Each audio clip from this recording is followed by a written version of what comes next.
sama lokaci ba, Allah da zan yi bidiyo akan Bybit. Kusan komai da muke amfani da shi dai mafi kusa yanzu. Yawan tambayoyin da ake yi suna da yawa.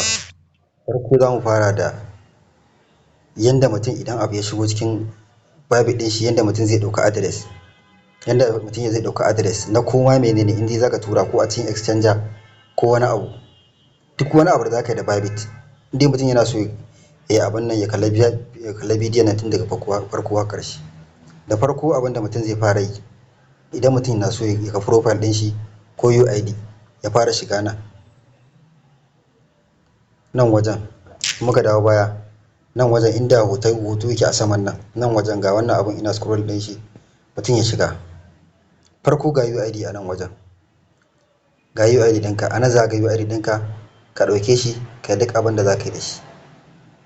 Na farko kenan aka ce ana buƙatar UID, sai mutum ya dawo baya. Idan mutum zai ɗauko kuma address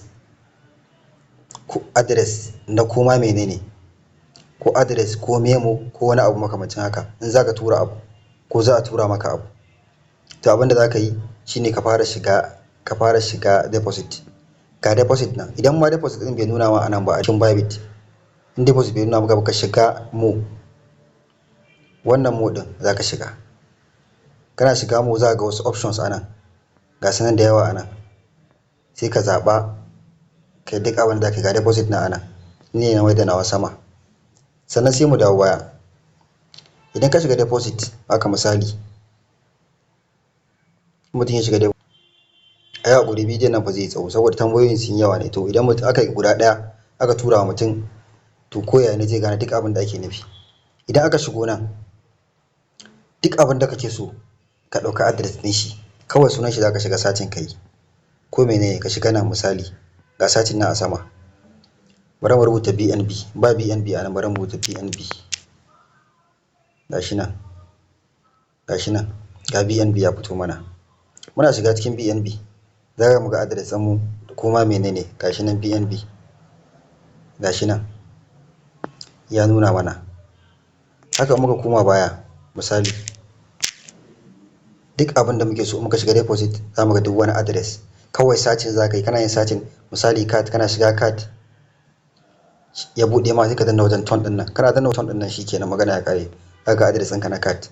Haka in dala ne kake nema, address ɗinka za ka tura wa mutum, shi ma kana rubuta USDT, magana ya ƙare. Kawai ka rubuta USDT ko ka danna shi a nan, za ka ga komai naka. Gashi nan sai ka zaɓa network ɗin da za ka tura wa mutum, sai ya faɗa ma network ɗin da zai tura ma, kai ma ka faɗa mai network ɗin da za ka tura mai. Sai ka faɗa mai za ka tura mai ERC20 Ethereum kenan, TRC20 Ethereum, Arbitrum ɗin nan, Solana, gashi nan BSC, Polygon, gashi nan duk sai ka zaɓa. Amma USDT ne gashi nan a can ƙarshe shine. Sannan kuma yanda mutum zai yi ya cire abin shi daga trading ya zama yana cikin funding. Kawai abin da mutum zai yi na farko, idan mutum ya shiga asset ɗin shi nan, ka asset na a ƙarshe. Idan asset ya buɗe maka, ka shigo asset, to kawai abin da aka yi ka dawo nan, ka fara zuwa ka gani abinka a trading yake ko a funding. Duk abin da yake cikin trading a Bybit bai taɓa fita ba sai yana founding, sai yana founding. Sannan idan abin da kake tunani yana cikin trading ka shiga, kaga abin ka hamster ne ko ton ko BSC ko BTC ko Ethereum ko DOX, idan kana so ka maida shi ya zama dala, kawai convert za ka shiga. Kawai ka shiga convert, ga convert nan a saman nan, kana danna convert za ka shigo nan. Kawai sai dai ka danna kan BTC ɗin nan, ka danna misali, sai kai converting USDT. Ka saya da BTC sai ka danna nan BTC to USDT to ton, misali akai, kuma me za ka iya maida shi. Sai ka zaɓa kai sacin ton, ga nan kai sacin, ka rubuta ton misali, ton gashi ya bamu. To za mu maida USDT ɗin mu muga dama, sai mu zaɓa max. In muna da USDT kenan, in ba mu da shi shikenan, sai ka abin ɗinka ya zama kayi swapping ɗin shi. Sannan kuma abu baya swapping dole sai yana cikin trading. A matsayin kasuwanci za a yi kenan, ba zai taɓa yin kana founding account ba kai swapping ɗin shi, ba zai yi ba a cikin Bybit kenan. Sai mu dawo baya, kuma menene za ka shiga convert. Idan ka shiga convert bai baka currency inda kake so bane, shine sai ka dawo baya ka shiga sport kai abin da ake yi, ka shiga selling, ka shiga wajen hamster ɗin nan, sunan hamster ɗin nan ka shiga, kana shiga kai abin da za ka yi anan kai searching abin da za ka yi kuma mene in ethereum ne ka shiga za ka saida za ka maida shi dala nan ka shiga selling ka ja abin da muke yanda dai aka yi bidiyoyi a baya mutum ya shiga nan ya maida shi market. A taƙaice kenan sai ka ja wannan abin complete har ƙarshe sai kai selling, shikenan abinka ya dawo dala. Sannan idan muka dawo baya wajen withdraw, idan mutum zai yi withdraw zai tura wa mutum abu ta UID ko ta address ko ta wani abu, kawai mutum zai shigo nan asset, yana shiga asset ga withdraw nan.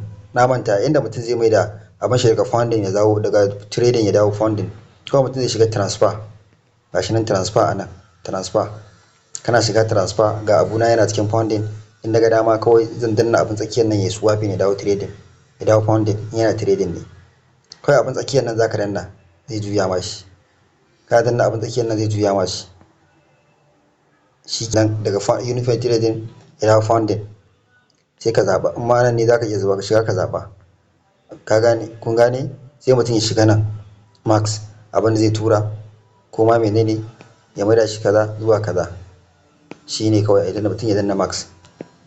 To in muka koma wajen abin nan wajen withdraw kuma mutum ya shigo asset, in yana home kenan ya shigo asset withdraw sai shiga withdraw.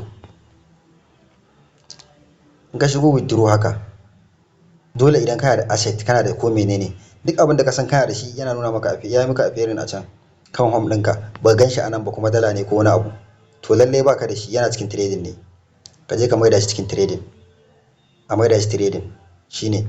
Sannan mutum zai searching anan, in ma ya buɗe nan wajen zai ga komai da yawa a nan wajen, in kuma ka kulle kake da shi sai kai searching. Sai mutum idan mutum muka shiga USDT nan misali tunda shi muke da shi sai mu shiga nan, idan za mu tura ma wani ko za mu tura ma wani ta address ko za mu sa address ɗin shi a nan ko network ɗin da ya bamu, in ya bamu BSC20 ko ERC20 ko abin nan Arbitrum, a nan za mu sa address.